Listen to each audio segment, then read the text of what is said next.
नमस्कार. काल दिनांक 2 डिसेंबर अक्कलकोट शहर मैंदर्गी व दुधनी नगर परिषदसाठी निवडणूक संपन्न झाली. या निवडणुकीत अक्कलकोट, मैंदर्गी व दुधनी या ठिकाणी किती मतदारांनी मतदान केलं आणि या मतदानाची टक्केवारी काय आहे पाहूयात. पण त्या अगोदर जर आमचं चॅनल सबस्क्राईब केलं नसेल तर हॅलो सोलापूर न्यूज चॅनलला सबस्क्राईब करा, जेणेकरून अक्कलकोट तालुक्यातील राजकारणासह सोलापूर जिल्ह्याच्या राजकारणातील महत्त्वपूर्ण बातम्या आपणास लवकरात लवकर पोहोचतील. अक्कलकोट नगर परिषदेच्या सार्वत्रिक निवडणुकीत एकूण 64.25% इतके मतदान झाले आहे. नगराध्यक्ष पदासाठी आणि नगरसेवक पदासाठी उभारलेल्या उमेदवारांचे भवितव्य मतदान यंत्रात बंद झाले आहे. अक्कलकोट नगर परिषदेच्या सार्वत्रिक निवडणुकीसाठी काल मतदान झाले. या मतदानात एकूण 38,442 मतदारांपैकी 24,700 मतदारांनी मतदानाचा हक्क बजावला. यावेळी 12,357 पुरुष तर 12,339 महिला मतदारांनी आपला मतदानाचा हक्क बजावला. अक्कलकोट नगर परिषदेच्या या निवडणुकीसाठी एकूण 44 मतदान केंद्रावर ही मतदान प्रक्रिया पार पडली.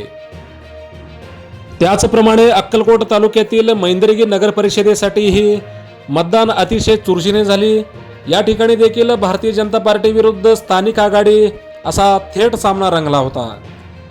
मैंदर्गी नगर परिषदेसाठी एकूण 12,466 मतदारांपैकी 9,087 मतदारांनी आपला मतदानाचा हक्क बजावला, तर एकूण 72.89% मतदारांनी काल मतदानाचा हक्क मैंदर्गी नगर परिषदेसाठी बजावला आहे.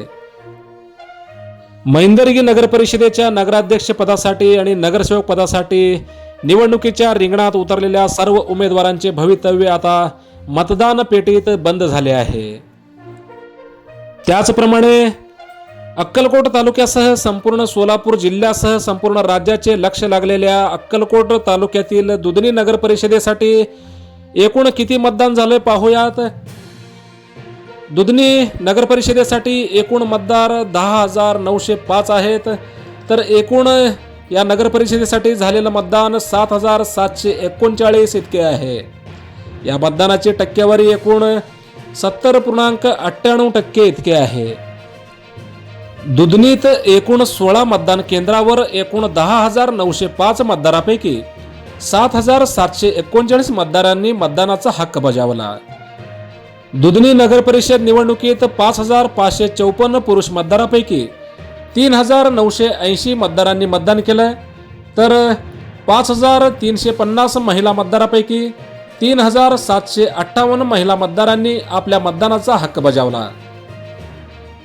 दुधनी नगर परिषद निवडणुकीत थेट नगराध्यक्ष पदासाठी 5 उमेदवार तर नगरसेवक पदासाठी एकूण 20 जागांसाठी 53 उमेदवार रिंगणात होते. या सर्वच उमेदवारांचे भवितव्य आता मतदान यंत्रात बंद झाले आहे.